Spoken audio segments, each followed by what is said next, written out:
패스트푸드하고 대량 생산 식품 문화를 들 수가 있는데, 미국은 패스트푸드하고 가공식품의 천국입니다. 그 프로세스드 푸드라고 하는데, 가공식품 회사들이 설탕을 많이 넣으면 이게 더 중독성이 강해가지고 판매가 잘 된다는 점을 마케팅에 많이 활용을 했어요. 미국에서는 설탕이 들어간 음식이 너무도 많습니다.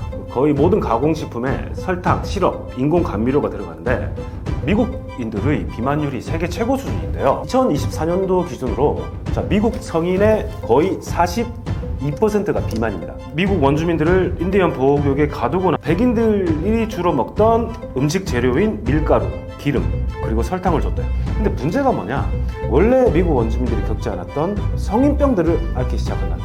당뇨나 관련된 여러 질병들이죠. 원래 그런 질병들은 원래 미국 원주민들이 겪었던 그런 질병들이 아니었대요. 스팸이 미국에서 어느 정도로 인기가 있는가? 1990년대를 생각해보면 미국인들이 연간 약 1억 2,200만 캔의 스팸을 소비를 했어요. 스팸은 미국 가정의 30% 정도가 소비하는 음식이고, 전 세계에서 가장 스팸 소비를 많이를 하는데,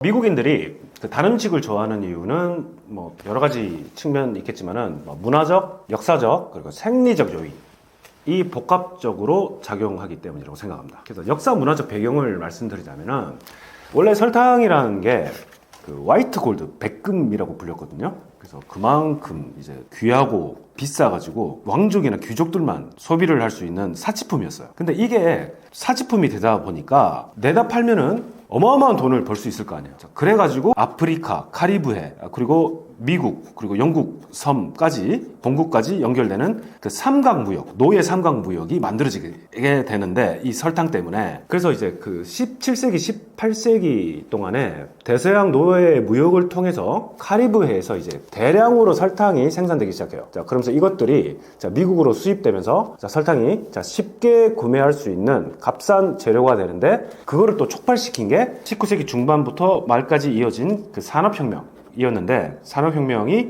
설탕 관련된 제품들이 어떤 대량 생산이 가능해져서 결국 이제 설탕 제품들이 대중화가 된 이유를 제가 말씀드릴 수 있을 것 같고, 그리고 패스트푸드하고 대량 생산 식품 문화를 들 수가 있는데, 미국은 패스트푸드하고 가공식품의 천국입니다. 그 프로세스드 푸드라고 하는데, 가공식품 회사들이 설탕을 많이 넣으면 이게 더 중독성이 강해가지고 사람들이 그거를 구매를 많이 해서 판매가 잘 된다는 점을 마케팅에 많이 활용을 했어요. 예를 들어서 코카콜라, 펩시 같은 탄산음료가 세계적인 인기 있는 것도 설탕이 주는 강한 만족감이 아닌가를 생각해 볼 수 있겠습니다. 그리고 또 문화적으로도 생각해 본다면, 미국이 디저트 문화, 축하의 의미가 담긴 그런 문화들이 있는데, 특히나 이제 생일 때 뭐 먹습니까? 축하한다고 그러면 케이크를 주죠. 생일 때 이제 케이크를 주고, 특히 명절 때, 예를 들면 헬로윈 때 뭐 트릭 올 트리트 이래가지고 사탕을 주는 그런 문화들이 있죠. 그리고 추수감사절 때는 특정한 어떤 파이 같은 거를 만들어가지고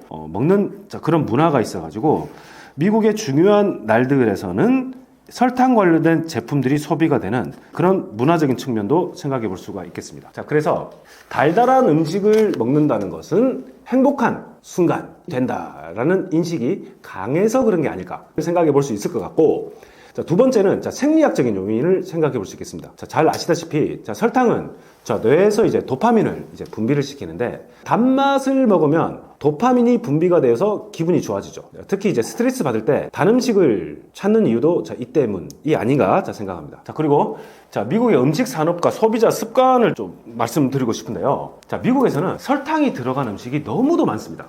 거의 모든 가공식품에 설탕, 시럽, 인공 감미료가 들어가는데, 심지어 우리가 미국 마트에 가서 사 먹는 식빵 있죠. 그 하얀 식빵 안에도 어마어마한 양의 설탕이 들어가 있다는 거. 심지어 샐러드 드레싱, 소스에도 설탕이 포함되어 있습니다. 그리고 미국은 콜라 같은 소다 소비량이 세계 최고 수준인데, 우리가 봤을 때 미국인들이 조금 의아하다고 생각되는 부분이 탄산음료를 물처럼 마신다는 거예요. 그리고 우리나라 패스트푸드점하고 다른 게, 미국의 패스트푸드점을 가면은 탄산음료 리필이 무제한이라는 거. 내가 먹고 싶은 것만큼 섭취하도록 그렇게 돼 있는 문화이고, 어릴 때부터 미국 아이들은 단맛에 익숙한 식습관을 가지게 됩니다. 예를 들면 아침에 초콜릿 시리얼, 또 아침에 미국인들이 잘 먹는 팬케이크 있죠. 그 팬케이크를 먹을 때도 시럽 같은 거를 따라가지고 이렇게 같이 먹는데, 그게 시럽도 엄청 달아요.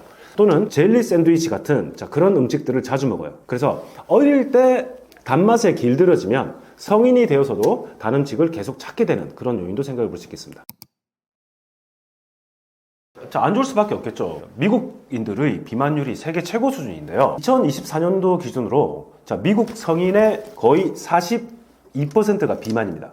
그리고 비만 관련된 질병들을 많이 겪고 있는데 특히나 고혈압, 당뇨병을 가지고 있는 환자들이 급증하는 추세라고 합니다. 그리고 또한 소화비만도 심각해가지고 설탕이 많이 들어간 음식을 자주 먹는 것이 중요한 이유 중에 하나라고 보고 있습니다. 예를 들어서 설명을 드리자면 과도한 설탕을 섭취를 하게 되니까 체지방이 증가한다고 하죠. 그래서 미국에서는 설탕이 들어간 가공식품, 탄산음료, 디저트, 패스트푸드를 쉽게 접할 수 있어가지고 이게 인슐린 저항성을 좀 높이고 지방으로 저장되는 에너지가 많아져서 비만 위험을 증가시킨다고 보고 있습니다. 그리고 또한 당뇨병, 대사증후군 위험도 증가를 시키고요. 여담인데 미국 원주민들이 백인들한테 땅을 다 뺏기고 결국에 어디로 쫓겨나게 되냐면 우리들이 알고 있는 인디언 보호구역 있죠. 보호구역으로 쫓겨나게 되는데 이제 백인들이 미국 원주민들을 인디언 보호구역에 가두고 난 다음에 먹을 거를 줘야 되잖아요. 근데 어떤 거를 줘야 될지를 몰라가지고 백인들이 주로 먹던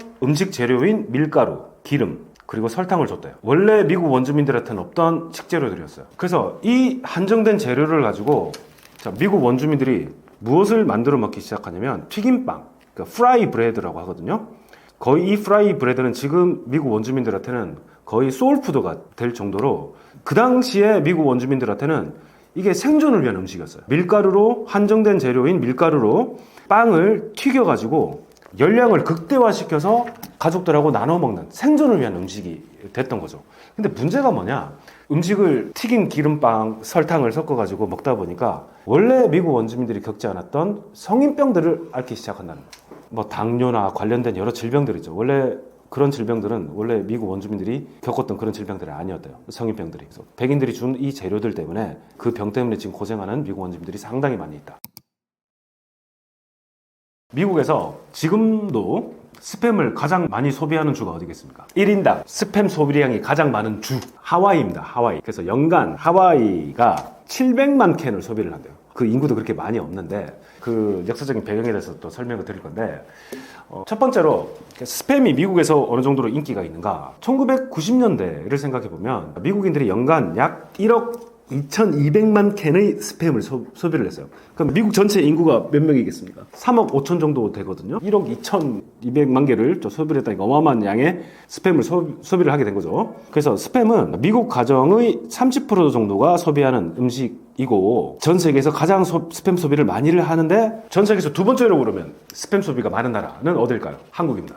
그만큼 한국인들도 스팸을 좀 사랑을 하는데 재미있는 예가 있어요. 그래서 어떤 고등학교 미국인 캐나다 원어민 교사 선생님들이 계셨는데 명절이 되니까 명절 선물이라고 스팸 선물로 주더래요. 무슨 선물을 주는데 선물 안에 스팸을 넣어서 주냐고. 근데 우리나라는 그게 하나의 어떤 전통이 됐잖아요. 스팸 선물을 주면은 아이고 괜찮은 선물이라고 이렇게 생각을 하는데 미국 사람들한테는 또는 이제 캐나다 사람들한테는 스팸을 어떤 명절 때 선물로 준다는 생각 자체를 해본 적이 없는데 한국은 그렇게 하고 있더라. 그래서 스팸이 미국에서 인기를 끌게 된 이유가 여러 가지가 있습니다. 첫 번째로 스팸이 만들어지게 된 계기를 생각해 볼 수 있겠는데요.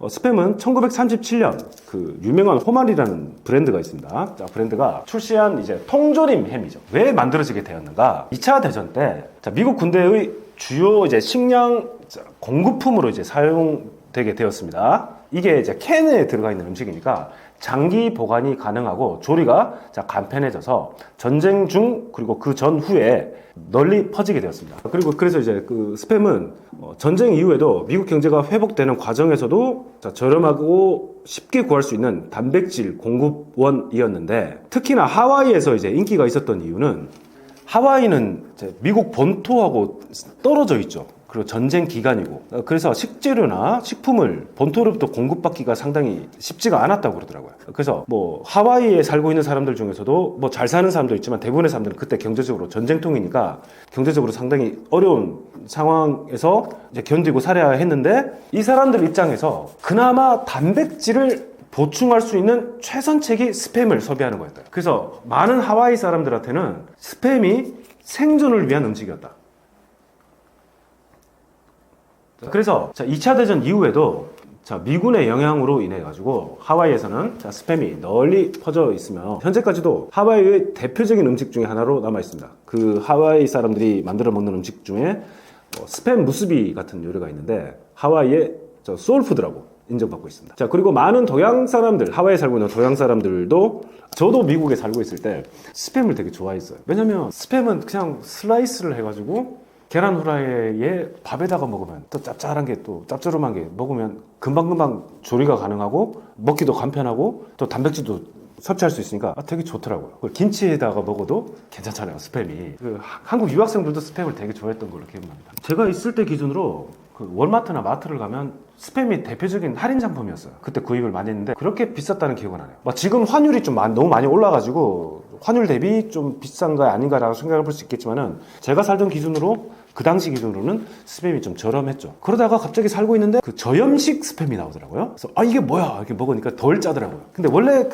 오리지널 스팸 자체가 좀 짜잖아요. 근데 처음엔 그래서 조금만 떼가지고 이제 밥에다가 먹고 이랬는데 저염식이 나오니까 저염식 괜찮다 이래서 저염식을 나중에 즐기게 되었죠.